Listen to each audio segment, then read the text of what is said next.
Hey guys, so Cooper Denise here, and today I'm going to be talking about the Magnificent Seven and the Seven Samurai. I'm going to be doing a comparative on these two films. Now, the great thing about these two films is that they are basically the same story. I mean, both of these films are really terrific. They're great films. They both portray the same story of this feeling of, like of these small towns or villages that are being threatened by bandits. And so these poor villagers or townspeople come together and they hire seven people, seven warriors. For Seven Samurai, they hire seven samurai. For the Magnificent Seven, they hire these seven gunslingers. And it's classic. They're both classic stories of good versus evil and the underdog coming up and taking out the bad guy. And they're just both terrific films. Both of them are very well shot. They have very great camera angles and everything like that.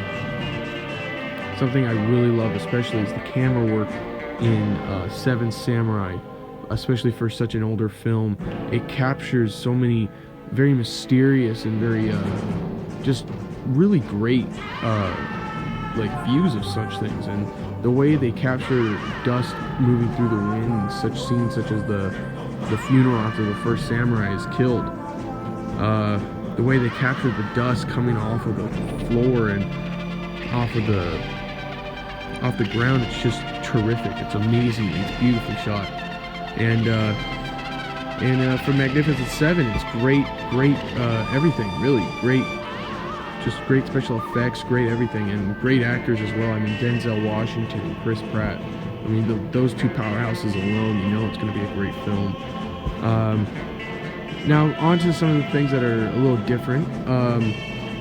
Both films, as much alike as they are, they still have their differences. So, like obviously the fact that, one is a Western and takes place in that kind of, that whole Southern Western lifestyle.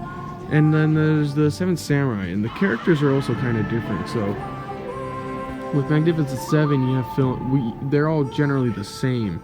They're all generally, either gunslingers or former criminals, or just kind of unsung hero-esques.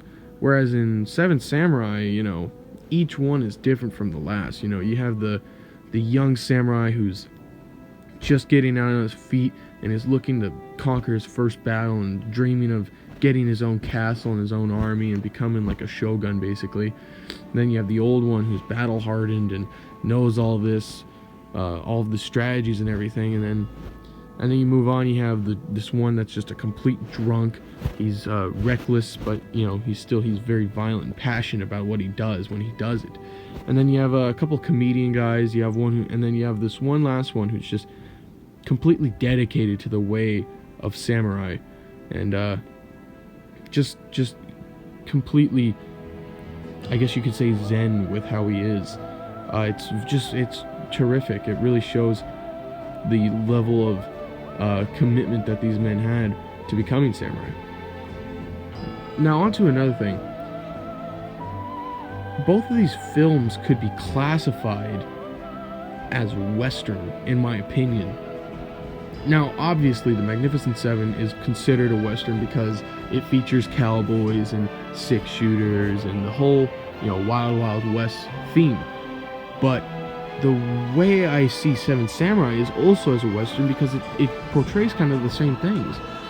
It shows these people going through town and, looking at all these samurai as if, the way people in the Wild West would look at gunslingers.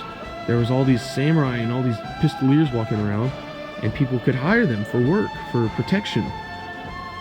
And it's truly amazing, and it gives off that instead of it being the Wild Wild West, it gives off I guess you could say, the Wild Wild Far East in a way.